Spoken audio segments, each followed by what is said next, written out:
नमस्कार, राम राम दोस्तों। आज बात करते हैं। देखो, आज पहली बात तो मैं आपको बताऊं, जो मैं ये वीडियो बना रहा हूं आज, ये पूरा एक बुक से मैंने पढ़ा है, तराइन का युद्ध, द्वितीय युद्ध। और उस बुक का नाम है आज़ादी का पहला सिपाही। राइटर है श्री कृष्ण मायूस। तो पृथ्वीराज चौहान के बारे में उन्होंने भाई साहब ऐसी ऐसी बातें बताई है जिनको पढ़ के पहले तो मेरा ही दिमाग घूमा।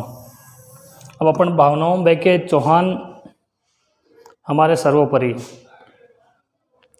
पृथ्वीराज चौहान का सम्मान सिर आंखों पे भाई साहब, सैल्यूट है पृथ्वीराज चौहान को। लेकिन इस बुक में ऐसे ऐसे बातें बताई गई है, तो मैंने सोचा आपको भी बताऊं।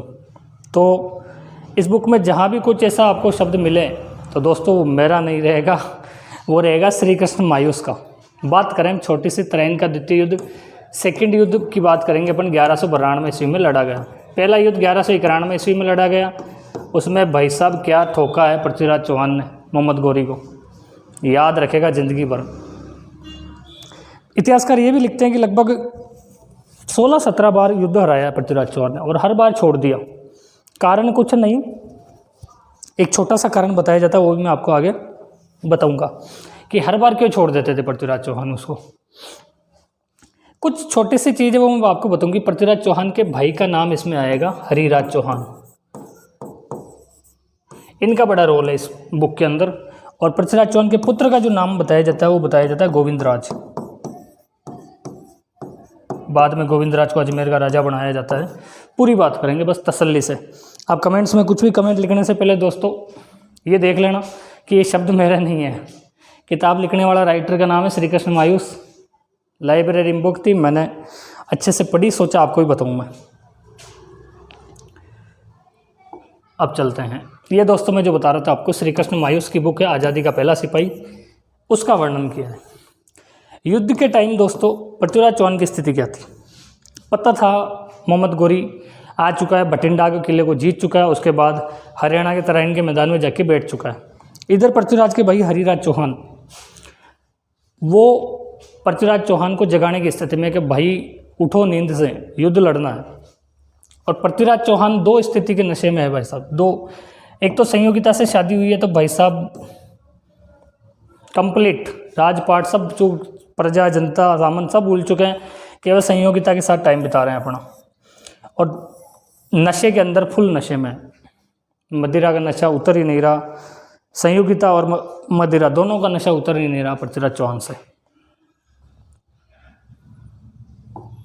बड़ी मुश्किल से हरिराज चौहान लास्ट में पृथ्वीराज चौहान को धमकी देते हैं कि भाई साहब आपको तो फुर्सत मिल नहीं रही। चौहान गौरी आके बैठ चुका है भटिंडा के पास में, हरियाणा में। तो या तो मेरे पास दो ही ऑप्शन है, या तो आप चलो युद्ध में, और नहीं तो मैं आपको बंदी बनाऊंगा और स्वयं युद्ध लड़ने जाऊंगा। ये बोलता है पृथ्वीराज चौहान के भाई हरिराज कि या तो आप चलो, नहीं तो मैं आपको बंदी बना के तो डालूंगा जेल में, पर मैं जाऊंगा युद्ध लड़ने। क्योंकि आप कोई तैयारी नहीं कर रहे, आप तो केवल मस्त बैठे हो कि गौरी को 17 बार हराया, इस बार भी हरा देंगे। जो आदमी 17 बार हरा है, जहर का घूंट पिया है, अपमान सहा है, तो नॉर्मल तैयारी करके तो आएगा नहीं, तगड़ी वाली तैयारी करके आएगा। पृथ्वीराज चौहान शर्त रखते हैं हरिराज के पास कि मैं युद्ध लड़ूंगा और युद्ध मैदान में संयोगिता को लेकर जाऊंगा। हरिराज ने साहब का भाई साहब ना, युद्ध के मैदान में संयोगिता नहीं जाएगी, और संयोगिता को हम छोड़ेंगे दिल्ली। वो महारानी है, युद्ध के मैदान में काम नहीं है उनका, हम दिल्ली लेके जाएंगे। अंततः पृथ्वीराज चौहान राजी होते हैं। तराइन का युद्ध 1192 ईस्वी, सभी सामंतों को इकट्ठा किया जाता है, जो भी इनके खास खास थे, जो कोई दिल्ली से आया था, कोई कहाँ से आया, सबको ले जा करके तराइन के मैदान में बैठा दिया। अब बात करेंगे तराइन का पहला दिन। युद्ध का पहला दिन क्या हुआ दोस्तों, ये तराइन का मैदान, इधर पृथ्वीराज की सेना, उधर गौरी की सेना। बताते हैं कि संख्या में तो लगभग सेम ही थी दोनों सेनाएं। पहला दिन हुआ, पृथ्वीराज की सेना ने गौरी की सेना को, आधी सेना को काट दिया भाई साहब। आधी सेना काट दी गई, मार दिया आधी सेना को। पृथ्वीराज की सेना को क्या नुकसान हुआ, इनके प्रमुख सामंत मारे गए, कुछ सामंत मारे गए प्रमुख। तो हरिराज इस टेंशन में था कि यार अपने प्रमुख सामंत मारे गए, और पृथ्वीराज चौहान इसे एक नॉर्मल युद्ध की तरह ले रहे थे कि जो भी होगा देखा जाएगा।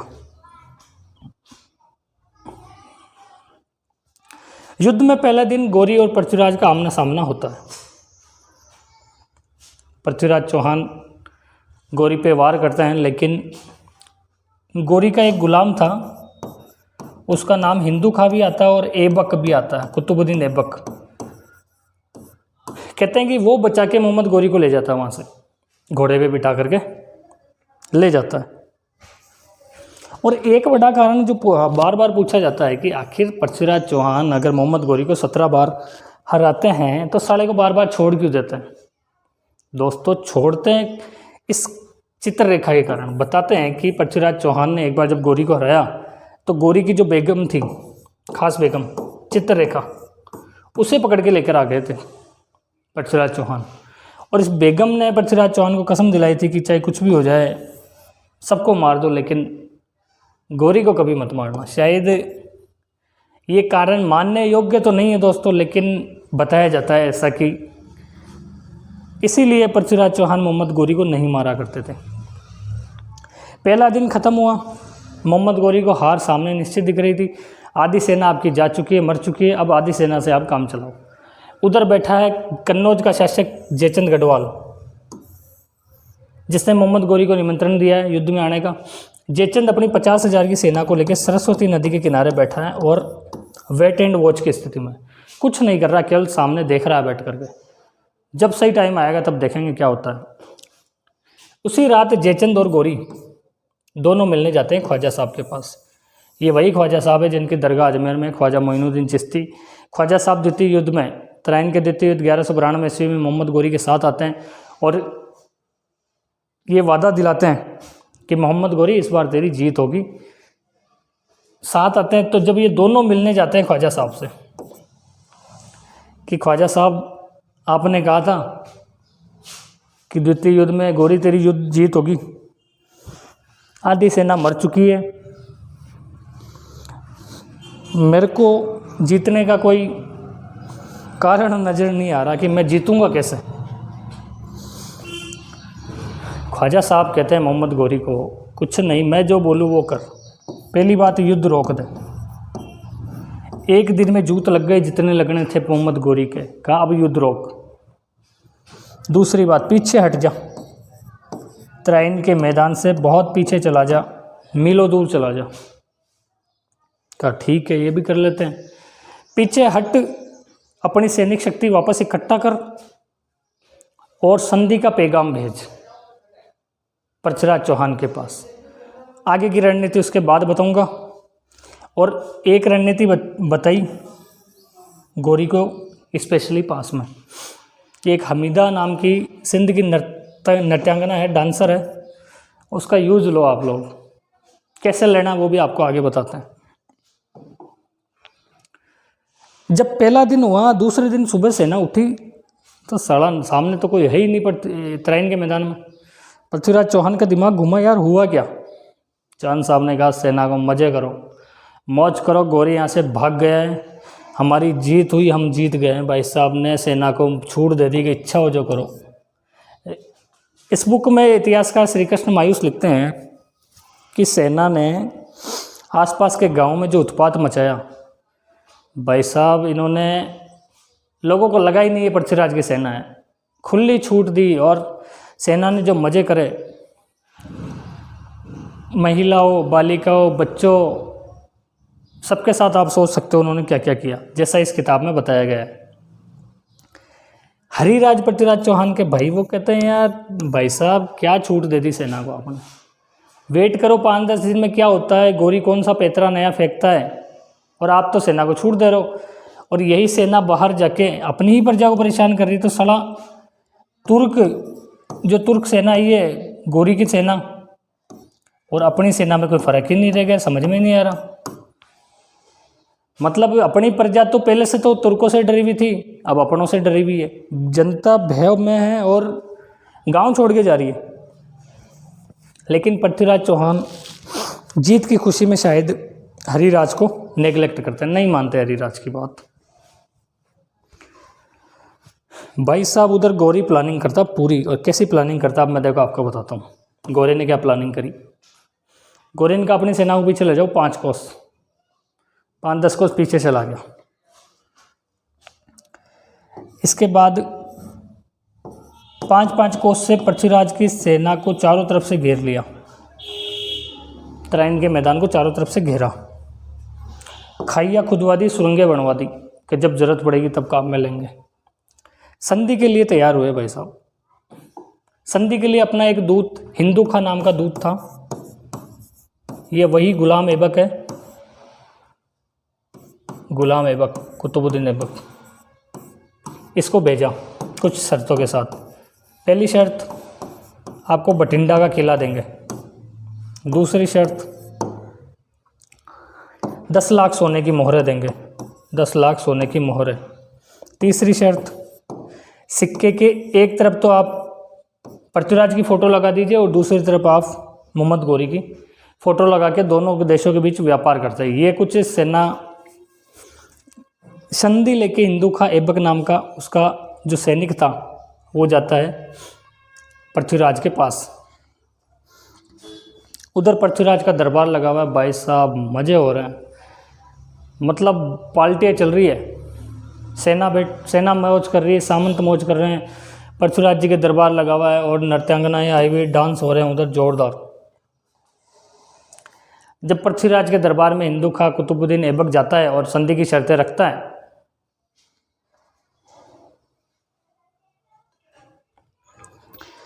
पृथ्वीराज के दरबार में जब हिंदू खां ऐबक जाता है और संधि की शर्तें रखता है तो का बठिंडा किला ले लो। तो चौहान ने कहा भाई बठिंडा किला हमारा ही है, तुम कौन सा किला दे रहे हो? क्या है आपका, लेकिन आज हमने जीत लिया तो हम आपको दे देंगे, वापस दे देंगे। चौहान ने कहा ठीक है, हम भी लड़ना नहीं चाहते, 10 लाख सोने की मोहरें देंगे। चौहान ने कहा स्वागत है, दो 10 लाख मोहरें, कोई दिक्कत नहीं। सिक्के के दोनों तरफ, एक तरफ मेरी फ़ोटो, गौरी की फ़ोटो, और एक तरफ चौहान की फ़ोटो। गौरी ने कहा, पृथ्वीराज चौहान ने कहा भाई साहब ये नहीं होगा, हम हमारे सिक्के के एक तरफ हमारी कुलदेवी का फ़ोटो लगाते हैं। तो संभव नहीं है, बाकी आप संधि लेके आए हो, स्वागत है आपका। और आज हमने यहाँ पे स्पेशल प्रोग्राम रखा है, उस प्रोग्राम में आप रात भर रुको, उसके बाद चले जाना। उधर भाई साहब ख्वाजा साहब का पैगाम आ गया था कि जुम्मे को पृथ्वीराज की सेना पे अटैक करना है। जो पृथ्वीराज मस्त बैठा है, दरबार चल रहे हैं, गोष्ठियाँ हो रही है, पार्टियाँ हो रही है, नाच गाने चल रहे हैं, सेना कहाँ है, शस्त्र कहाँ है, सामंत कहाँ है, कोई पता नहीं है। और दूसरी तरफ गौरी तैयार है कि युद्ध करना है और रात को अटैक होगा। और ख्वाजा साहब ने कहा जुम्मे की सुबह 4 बजे अटैक करो, 10 बजे तक पूरी सेना को काट दो गाजर मूली की तरह, और 10 बजे जुम्मे की नमाज एक साथ पढ़ेंगे तराइन के मैदान में। सबको लगा कि ख्वाजा साहब ने जो कहा वो ठीक कहा है। उधर जयचंद का सहयोग, जयचंद कहता है कि मैं भाई साहब डायरेक्ट युद्ध में नहीं आऊँगा, क्योंकि वो हमारे जमाई हैं, भले ही उनसे नाराज़गी है लेकिन डायरेक्ट युद्ध में नहीं आऊँगा। तो गौरी यहाँ पे उनको लालच देता है कि आपको दिल्ली का राज्य दिया जाएगा, शहनशाह हिंद कह के पुकारता है जयचंद गढ़वाल को। तो जयचंद उनको कुछ भीतरी जानकारियाँ देता है, इसके अलावा जयचंद युद्ध में नहीं आता है। हिंदू खां ऐबक दरबार में संधि वार्ता लेके आया हुआ था। उसी रात सिंध की नर्तकी, सिंध की डांसर हमीदा और राधा का प्रोग्राम था। तो पृथ्वीराज ने कहा कि आप हमारे मेहमान हो, रात भर रुको, उसके बाद चले जाना। प्रोग्राम स्टार्ट होता है, हमीदा और राधा डांस करते, क्या डांस किया, गजब का, जोरदार। ये दोनों सिंध के भाटी राजा थे, उनकी दासियाँ थी। तो भाटी राजा की दासियाँ थी तो थी हिंदू। तो ये इस प्लानिंग में आती है कि अपन ये जो इनकी प्लानिंग है उसको फेल करेंगे और पृथ्वीराज को बताएंगे। लगभग रात के 10-11 बज गए। जो संधि लेके आया था हिंदू खां, वो चला जाता है। वो कहता है मैं जाना चाहता हूँ। उसको पता है सुबह 4 बजे अटैक होगा, अपन यहाँ रह के क्या करेंगे। चौहान रोकते हैं उसको, लेकिन वो नहीं रुकता है। उसके बाद रात भर पार्टी होती है। लगभग 11-12 बजे हमीदा तो जाती है पृथ्वीराज चौहान के कमरे में, ऐसा लिखा है इतिहासकार ने। और दासी जो राधा थी वो जाती है दोस्तों हरिराज के रूम में। हरिराज के रूम में राधा को भेजा गया। हरिराज ने मना कर दिया, कौन है, बाहर निकल, जरूरत नहीं तेरी यहाँ पे। लेकिन उसने कहा कि मैं एक बात कहने आई हूँ, वो मेरी बात सुन लो, उसके बाद मैं चली जाऊँगी। राधा ने पूरी बात हरिराज को बता दी कि ऐसा ऐसा है, आप पे सुबह जुम्मा होते ही 4 बजे अटैक होगा, संभल जाओ, संभलना है तो मौका है आपके पास, अगर मेरी बात मानो तो। इधर हमीदा जाती है पृथ्वीराज के रूम में। पृथ्वीराज फुल नशे में थे भाई साहब, ऐसा इतिहासकार ने लिखा है श्री कृष्ण मायूस ने, कि पृथ्वीराज किसी की सुन ही नहीं रहे थे। पृथ्वीराज तो बस एक बोतल और ऐसी कर रहे थे। हमीदा ने समझाया, सम्राट अपनी नींद से जगो, नशे से बाहर निकलो, हालत बहुत ख़राब है, सुबह 4 बजे अटैक होने वाला है। बड़ी मुश्किल से पृथ्वीराज चौहान सम्राट होश में आते, लेकिन फिर भी आधे नशे में थे। पृथ्वीराज चौहान एक ताली बजाते हैं और उसकी दासी आती है। दासी को बोलता है, जितने भी सामंत हैं फटाक से खास सामंतों के पास जा और उनको बुला के ला। दासी जाती है और खाली हाथ वापस आती है भाई साहब। दासी ने कहा, एक भी सामंत उठने के लिए तैयार नहीं, एक भी नहीं उठ रहा, क्योंकि सब नशे में मस्त है, सो रहे हैं। रात को मीट की पार्टियाँ हुई है, दारुएँ हुई है और नशे हुए हैं, डांस नाच गाने हुए हैं, मज़े किए हैं, रनिवासों में गए हैं, मज़े हुए हैं कंप्लीट। पृथ्वीराज चौहान गुस्से में आग बबूला हो जाते हैं, कांपते हुआ शरीर, नशे में था और एक घंटा था उसका पीतल टाइप का कुछ, और उस घंटे को ज़ोर ज़ोर से बजाना लग जाता है। अब जो नशे में था वो तो पड़ा है, उसके कोई फ़र्क नहीं पड़ता जो सैनिक, लेकिन जो सैनिक नशे में नहीं था वो सैनिक भाई साहब उठते हैं और पृथ्वीराज के डेरे की तरफ भगते हैं, तंबू की तरफ। आगे जाके देखते हैं तो हुआ क्या है, पृथ्वीराज एक जगह खड़े होके बोल रहे हैं, हम पे अटैक होने वाला है सुबह 4 बजे। भाई साहब सैनिक सीरियस ही नहीं होते हैं। सैनिक कहते हैं, साहब का हद ज़्यादा होगी, जो साहब मज़ा ले रहे हैं अपना। जो पृथ्वीराज चौहान गौरी को कुछ समझते ही नहीं थे कि तू है क्या, चल निकल यहाँ से। वो आदमी इतने गुस्से में खड़े होकर आग बबूला है, कह रहे हैं 4 बजे अटैक होगा। सेना को समझ नहीं आया, सेना ने कहा झूठ बोल रहे हो आप। लेकिन जो पृथ्वीराज की आंखों से जो अंगारे बरस रहे थे भाई साहब, उनको देख के सेना का दिमाग खराब हो गया। सेना इकट्ठी होने लगी फटाफट। इतना ही हुआ, इतना देखते देखते तो भाई साहब हाथों में मसाले लेते हुए पृथ्वीराज की सेना का जो तंबू उम्बू थे उसको चारों तरफ से घेर लिया गौरी की सेना ने। गौरी की सेना आ गई कंप्लीट और आते ही अटैक शुरू। अब जो पृथ्वीराज की सेना सो रही है, 4 बजे का टाइम है, कोई राजपूत उठ के फ्रेश होने की प्लानिंग कर रहा है, लघु शंका जाने की प्लानिंग कर रहा है, कोई बोतल ढूंढ रहा है, कोई लोटा ढूंढ रहा है, और उन पर तलवारों से अटैक होना स्टार्ट हुआ। बड़ी मुश्किल से हरावल का नेतृत्व की सेना में आगे कौन खड़ा होगा युद्ध लड़ने के लिए, अभी सेना में पृथ्वीराज की में, तो पृथ्वीराज का राजकुमार गोविंदराज, उसे कहा जाता है कि तू आगे सेना को कमांड करेगा, और एक मदनपाल तोमर, ये 2 नाम आते हैं। ये दोनों आगे खड़े होते हैं और युद्ध स्टार्ट होता है। पृथ्वीराज चौहान जो थोड़ा बहुत नशे में थे उनको हाथी पे बिठाया जाता है। उनके हाथी का नाम था मखना। हाथी पे बिठाया जाता है। महावत पूरी सिक्योरिटी का ध्यान रखते हैं और कुछ खास सामंत जो थे प्रमुख, वो पृथ्वीराज चौहान के बाएं दाएं खड़े हो जाते हैं और पृथ्वीराज की सेना हर हर महादेव का जयकारा लगाती है और उधर दूसरी तरफ अल्लाह अकबर के नारे सुनाई देते हैं। इतनी तेज़ी से गौरी का आक्रमण होता है। लेकिन भाई साहब, आपके कर्म बुरे होना तो आप कितनी भी अच्छी प्लानिंग कर लो, कुछ नहीं हो सकता। लगभग घंटे 2 घंटे 6-7 बजते स्थिति कंट्रोल में आ गई। पृथ्वीराज की जो सेना थी वो पूरी खड़ा होकर युद्ध में इतनी गजब तरीके से भाई साहब तलवारों पे तलवारें बजने लगी और पृथ्वीराज की सेना युद्ध को नॉर्मल युद्ध की तरह लेने लगी, मज़े करने लगी। गौरी को भाई साहब टेंशन होने लगी, हो क्या रहा है समझ में नहीं आया। इतनी गजब की प्लानिंग करी, प्लानिंग फेल कैसे हो गई। लगभग 10 बजे का टाइम हो जाता है। अब पृथ्वीराज चौहान भाई साहब फुल मोड में बैटिंग करने के लिए तैयार। पृथ्वीराज देखते हैं यार इतनी देर तो नशे में थे, कोई बात नहीं, हाथी पे बैठ के युद्ध लड़ रहे हैं पर घोड़ा लाया जाए। भाई साहब चौहान साहब आते हैं घोड़े पे, घोड़े पे बैठा हुआ हमारे को। चौहान साहब घोड़े पे सवार हुए। घोड़े पे सवार होने के बाद चीरते हुए जाते हैं सेना के बीच में, और एक तीर हिंदुखा का, जो वो रात को संधि लेके आया था, हिंदुखा का एक तीर, जहरीला तीर पृथ्वीराज चौहान की आंख में आके लगता है।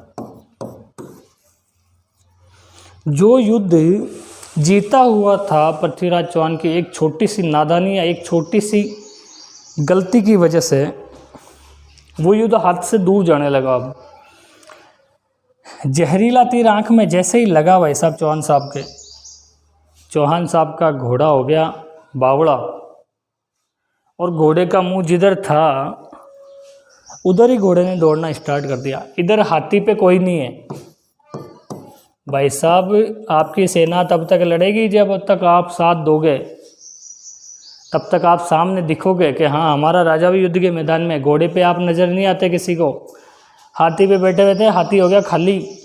सेना को लगा चौहान साहब चल दिए, सरपंच तो चल दिए। ये किसको पता था कि घोड़े पे गए, वहाँ भी तीर लग गया। हरिराज ने देखा यार भाई को घोड़े पे बिठाया था, हाथी पे बिठाया था, भाई है कहाँ। पता चला भाई को तीर लगा है और भाई का घोड़ा हो गया बेकाबू, इधर उधर भग रहा है। पृथ्वीराज चौहान के पीछे भग रहा है हिंदुखा। और बताते इस बुक में जो लिखा है कि तलवार से एक वार लगाया और पृथ्वीराज चौहान की गर्दन एक तरफ लटक गई। उस गर्दन को अपने हाथ में लेके हिंदुखा भाई साहब सीधा भागता है गोरी के डेरे में।